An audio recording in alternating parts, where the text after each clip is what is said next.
Lenex became a company in 2003. We became part of Lenex in this location in 2006. We specialize in event centers, warehouses, hospitals, things of that nature. Back in 2015, I believe it was, we did a renovation at Wrigley Field right before they won the World Series. We did the Nashville Music City Center in downtown Nashville. That's the largest project we ever did. It was roughly 15,000 tons. We've done quite a bit of work with the University of Notre Dame. We recently completed a renovation at Churchill Downs. We also did a very massive renovation to their Tribune building in Chicago. So we've never processed plate here before. If we had to make plates here, we would shear them if it was a bar size, or we would use a track torch, cut them out by hand, lay them out, punch them, which was pretty cumbersome really. But predominantly, we ordered material out from vendors. The driving factor was us having control over when we have parts. On average, when we would order parts out, it would be 7 to 10 working days. Since we get the laser, as long as we have material in stock, we're 1 to 3 days before it's ready to hit the shop, so the fabricators have something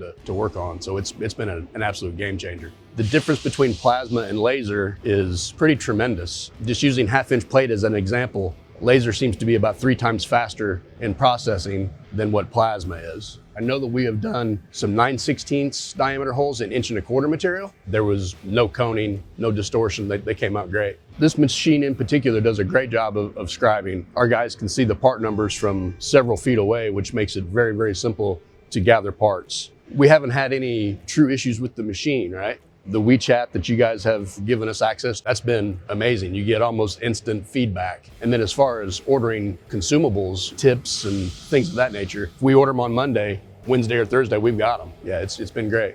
I would definitely recommend laser to anybody in the industry.